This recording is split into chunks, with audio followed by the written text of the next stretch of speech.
हे traders, welcome back to V R training academy. मी doctor Varsha Bharod तुमचं स्वागत करते व्ही आर ट्रेनिंग गोल्डच्या लाईव्ह सेशनमध्ये, जिथे आपण बघत असतो डेली टाईम फ्रेमवरती लेवल्स कुठले आहेत आणि आज मार्केट कोणत्या साईट बिहेव करणार. तर जवळजवळ 12 दिवसांपासून मी कुठल्याही पद्धतीचे व्हिडिओ अपलोड करू शकले नाही, कारण मी विपश्यना मेडिटेशनसाठी 12 दिवस बाहेर होते. आता पुन्हा एकदा आपण स्टार्ट करत आहोत. नव्याने सुरुवात होणार आहे आपल्या चॅनलला लाईक, शेअर आणि सबस्क्राईब करायला विसरू नका. आणि ज्या लेवल्सला मी ट्रेड दिल्यानंतर जर तुम्हाला प्रॉफिट होत असेल तर DM मध्ये नक्कीच मला कळवत जा. आपले जो पण सेशन आहे त्यामुळे तुम्हाला जे बेनिफिट होत आहेत ते नक्कीच माझ्यापर्यंत पोहोचवा, म्हणजे मी तुम्हाला अजून बेटर वेने बेटर प्राईस तुमच्यासाठी घेऊन येणार. आपल्या चॅनलला लाईक, शेअर आणि सबस्क्राईब. जसं की आपण प्रत्येक वेळेस डेली चार्ट टाईम ॲनालिसिस करत असतो, डेली चार्टवरती आपण बघत असतो की कशा पद्धतीने आज बिहेव होणार. डेली चार्टवरती जर आपण बघितलं तर डेली चार्टला आपण जे ट्रेंड लाईन्स ड्रॉ केलेल्या होत्या त्या ट्रेंड लाईनला ब्रेकडाऊन मिळालेला आहे. आणि त्यानंतर जसं मी तुम्हाला मागील सेशनमध्ये प्रिव्हियस व्हिडिओजमध्ये जर बघितलं तर मी तुम्हाला सांगितलं होतं, ज्या साईडला गोल्ड ब्रेकआउट किंवा ब्रेकडाऊन करणार त्याच डायरेक्शनला गोल्डमध्ये आपल्याला मोमेंटम जास्त पाहायला मिळणार, तर अपोजिट ट्रेड करायचा नाही, असे सर्व गायडन्स मी तुम्हाला सांगितले होते. आता काल पण गोल्डमध्ये काय झालेलं आहे, जो झोन ड्रॉ केलेला आहे आपण त्या झोनला गोल्डने छान असा रिस्पेक्ट केला आणि तिथूनच गोल्डमध्ये आपल्याला बाय साईड मुवमेंट पाहायला मिळाली. कालचा व्हिडिओ मला अपलोड करायला जमला नाही तर तुम्हाला या लेवल्सही मिळाल्या असत्या. जो प्रिव्हियस झोन आहे, डिमांड झोन आहे बघा, आपण प्युअर प्राईज ॲक्शनवरती डिस्कशन करत असतो. त्यामध्ये आपण बघत असतो डिमांड झोन जो आहे त्या डिमांड झोनला गोल्डने काय केलेले, छान असं रिस्पेक्ट केला आहे आणि तिथूनच आपल्याला बाय साईड एंट्रीही मिळालेली आहे. आज गोल्डमध्ये काय होऊ शकतं, आज गोल्डमध्ये सर्वात प्रथम आपण काय करूया, अजूनही गोल्डमध्ये जर सेलिंग आली तर सेलिंगसाठी पहिल्यांदा प्राइजेस बघून घेऊया, कशा पद्धतीने तुम्ही सेलिंगसाठीची जी लास्ट प्राईज आहे ती काढू शकता. आता जी ट्रेंड लाईन आहे ती आपण इथून अशा पद्धतीने ड्रॉ करणार आहे आणि हा जो वीक आहे तो वीक जॉईन करून सेकंड वीक आणि थर्ड अशा पद्धतीने इथे आपल्याला परत एक बाय साईड प्लॅन होऊ शकतो जर आज गोल्डमध्ये सेलिंग पाहायला मिळाली तर.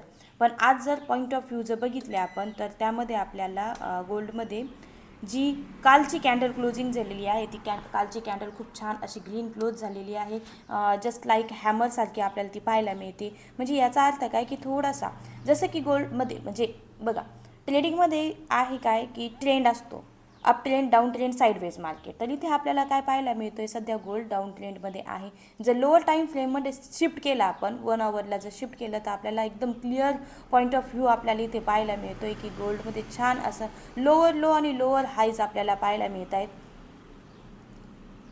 छान असे lower high lower low, lower high lower low, lower high lower लोचं स्ट्रक्चर गोल्ड फॉर्म करत आहे. म्हणजेच आता गोल्डने काय बनवलं आहे, आपल्याला इथे लोअर लो बनवलेला आहे. म्हणजेच गोल्ड आता बनवायला काय जाणार, लोअर हाय. मग आपल्याला आता काय करायचं आहे, जर गोल्डमध्ये आता एक मेजर सप्लाय झोन तयार झालेला आहे, या सप्लाय झोनला फक्त ब्रेकआउट मिळण्याची वेट करायची आहे. जर गोल्डमध्ये काल पण मी जे डिस्कशन केलं होतं क्लासमध्ये, ते क्लासमध्ये डिस्कशनमध्ये साईडवेजच गोल्ड राहणार अशा पद्धतीचे ॲनालिसिस काढलं होतं मी. आणि इथे एक झोन आहे आपला सप्लाय झोन, जो 1 आवर टाईम फ्रेममध्ये छान वर्कआउट त्याने केलेला आहे. इथून आपल्याला सेलिंगसाठी छान असे पोझिशन्स मिळालेले आहे आणि ड्रॉपही मार्केट झालेला आहे. त्यानंतर आपण एक ट्रेंड लाईन ड्रॉ केली होती काल, त्या ट्रेंड लाईनला बघा किती छान रिस्पेक्ट झालेला आहे आणि तिथूनच मार्केटमध्ये काय झालेली बाईंगची रॅली पण पाहायला मिळालेली आहे. तर अशा पद्धतीने तुम्ही काय करायचं, सेटअप्स तयार करून घ्यायचे आणि त्यानंतर आपल्याला त्या लेवलला ट्रेड घ्यायचा आहे. आता बघा, आता आपल्यासाठी मेजर जो झोन आहे हा डिमांड झोन आहे. या डिमांड झोनला मी काय करते, सध्या डिलीट करते आणि न्यू डिमांड जो आहे तो ड्रॉ करते. अशा पद्धतीने आपल्याला नवीन डिमांड झोन पाहायला मिळतो इथे.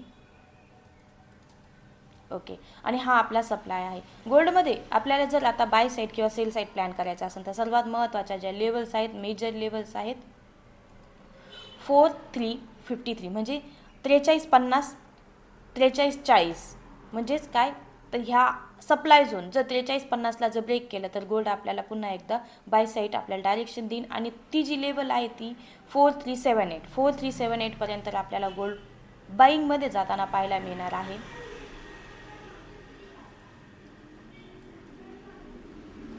4378 द 4-3 आता बघितलं तरी ते स्ट्रक्चर तयार केलं आहे गोल्डमध्ये. 1 तासामध्ये जे स्ट्रक्चर आहे ते स्ट्रक्चर तयार केलेलं आहे. हेड अँड शोल्डर पॅटर्न आपण याला म्हणू शकतो. पण अजून याचा काही ब्रेकआउट म्हणजे रिटेस्ट जी असते ती रिटेस्ट इथे काही कंप्लीट झालेली नाही. इथे राईट शोल्डर गोल्डने बनवलेलं आहे. अजून कंप्लीट झालेलं नाही आहे स्ट्रक्चर. जेव्हा हे स्ट्रक्चर कंप्लीट होणार त्यावेळेस गोल्डमध्ये आपल्याला बाय साईड मग आपल्याला एक मुवमेंट पाहायला मिळणार. पण गोल्ड बायमध्ये नाही आहे. डाऊन ट्रेंड गोल्डचा चालू आहे. त्यामुळे आपल्याला काय करायचं आहे, जी सप्लाय झोन आहे ते सप्लाय झोन ड्रॉ करून ठेवायचे. जर गोल्डमध्ये आज हा जो सप्लाय आहे ब्रेक झाला तर नेक्स्ट आपला सप्लाय असणार आहे हा जो डिमांड झोन बनलेला आहे. हा डिमांड झोन काय करणार आहे आपल्याला ॲज अ सप्लायचं काम करणार आहे. आणि इथून आपल्याला हे काय करणार सेल साईड रॅली पुन्हा एकदा आपल्याला कंटिन्यू होताना पाहायला मिळू शकते. तर मग सेलिंगच्या ज्या प्राइजेस आहेत ती प्राईज आहे, जर तुम्हाला सेल करायचं आहे 44-32 या लेवलपासून आपण एक पुन्हा सेलिंगसाठी लॉंग सेलिंगसाठी घेऊ शकतो. आणि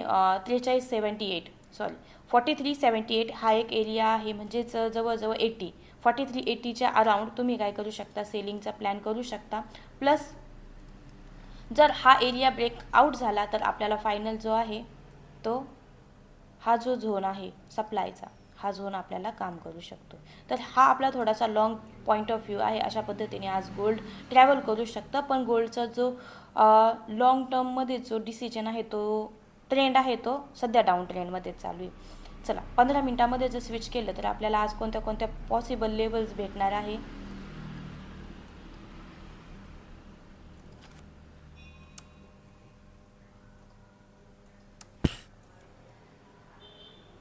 जर head and shoulder inverted head and shoulder pattern जर रिस्पेक्ट झाला तरच गोल्डमध्ये एक बाय साईड मुवमेंट आपल्याला पाहायला मिळेल. आणि एक टार्गेट जे सांगितले तुम्हाला जवळजवळ ऑलमोस्ट 44-32पर्यंतचं टार्गेट आपल्याला मिळू शकतं. ओके ठीक आहे. एक मेजर झोन आपल्याला 15 मिनिटामध्ये इथे आपण जो पॉज कॅन्डलचा झोन म्हणतो काय असते पॉज कॅन्डल काय आहे याबद्दल आपण आपल्या क्लासमध्ये सांगत असतो. तर पॉज कॅन्डलला बऱ्याच वेळा रिस्पेक्ट पाहायला मिळालेला आहे आणि तिथूनच खूप छान बाय साईड आपल्याला रॅली पाहायला मिळालेली.